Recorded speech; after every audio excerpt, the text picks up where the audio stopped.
உங்கள் வீடு தேடி வரும் அரசு. உங்களுடன் ஸ்டாலின். ஆமாம், ஸ்டன் டைரக்டராக நான் சொல்கிறேன், ஸ்டன் நடிகராக சொல்கிறேன். நாங்கள் வந்து அந்த காலத்தில் ஒரு 175 ரூபா தான் அந்த கார் ஆக்சிடென்ட் பண்ணுறதுக்கு, ஃபயர் ஸ்டார்ட் பண்ணுறதுக்கு 175 ரூபா தான்.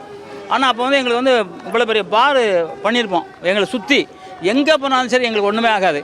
ஆனால் நேற்று நடந்த ஒரு நிகழ்வு பார்க்கும்போது அதில் பார் பத்தைக்கலைங்கும் போது அந்த நிகழ்ச்சியில் உடனே உயிர் போயிருக்கு. அது கொஞ்சம் தப்பாக எனக்கு தோணுது.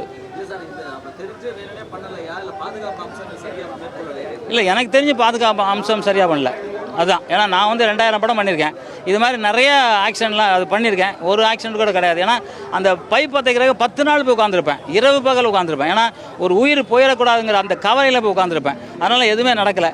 இது நடந்தது ஒரு துரதிருஷ்டமானது.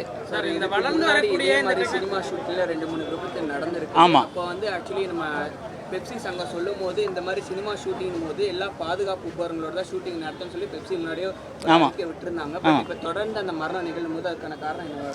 இல்லை, இந்த மரணம் நிகழ்ந்து கூட போன வாட்டி நடந்த மரணம் வந்து ரோப்பு அவுக்கும் போது, பிரேக்கில் அவுக்கும் போது தவறி விழுந்துட்டார். அது வந்து ஷூட்டிங்கில் அடிபடல. ஆனால் இந்த மரணம் வந்து ஷூட்டிங்கில் நம்ம கண்ணுக்கு முன்னாடி ஒரு ஆக்சிடென்ட் பண்ணியிருக்காரு. பண்ணும்போது ஒன்று வந்து கார் வந்து அப்செட் ஆகிருக்கு. அது மிதிக்கும் போது கார் வந்து கொஞ்சம் பிறண்டிருக்கு. ஏன்னா அந்த காரை தாண்டது தான் ஷாட்டு. ஆனால் காரில் ட்விஸ்ட் ஆகிடுச்சு. எல்லாத்துக்கும் மேலே அந்த பைப் பற்றிச்சிருக்கணும். அது இல்லாமல் ஏர் பேக்குன்னு ஒன்று இருக்குது. அந்த ஏர் பேக் இல்லை, பழைய வண்டிங்கெல்லாம் ஏர் பேக் இல்லை. இது எல்லாமே மனித தவறுன்னு நான் நினைக்கிறேன். சார், டெக்னாலஜி சினிமாவில் எப்படி பண்ணணும், இது மாதிரி விதிமுறை பாதுகாப்பு அம்சங்கள் பண்ணாதவங்களுக்கு மேலே என்ன பண்ண போறீங்க நீங்கள்? இல்லை, நிச்சயமாக அது நடவடிக்கை எடுங்க. ஏன்னா பாதுகாப்பு இல்லாமல் ஒரு உயிரை பலி கொடுக்கவே கூடாது. எப்பவும் பிறக்கிறவங்க அத்தனை பேர் இறக்குறது உண்மை, உறுதி, யாராலும் தடுக்க முடியாது.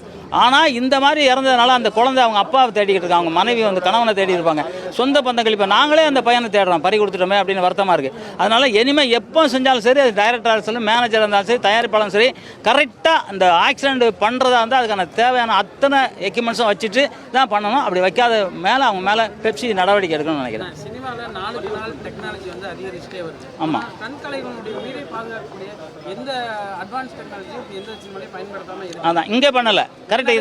ஆமாம், இங்கே பண்ணலை. ஏன்னா நான் பிளட் ஸ்டோன்னே ஒரு படம் பண்ணும்போது அது ஆங்கில ஃபைட் மாஸ்டர் ஒருத்தர் நாங்கள் ஒன்று பண்ணோம். ஒரு இது ரோப் இல்லாமல் ஒரு உருண்டு வரக்கு அந்த ஃபைட் மாஸ்டர் ஒத்துக்க மாட்டேன்ட்டார். இல்லை அது இல்லாமல் பண்ணக்கூடாதுன்ட்டார். ஆனால் நாங்கள் அது இல்லாமல் பண்ணோம். அது வந்து படிக்கட்டில் ஒன்றும் ஆகலை. இந்த மாதிரி கார் ஆக்சிடென்ட், பைக் ஆக்சிடென்ட், இது மாதிரி ஃபயர் ஸ்டார்ட் பண்ணும்போதெல்லாம் வந்து பெரிய ஆக்சிடென்ட் ஆகும். கண்டிப்பாக இதை வந்து பாதுகாப்பு இல்லாமல் பண்ணவே கூடாது. யாராக இருந்தாலும் சரி, அந்த உயிர் நம்ம சொந்தம், அந்த உயிர் போயிருக்கக்கூடாதுன்னு நான் ரொம்ப வருத்தப்படுறேன். உங்கள் வீடு தேடி வரும் அரசு. உங்களுடன் ஸ்டாலின்.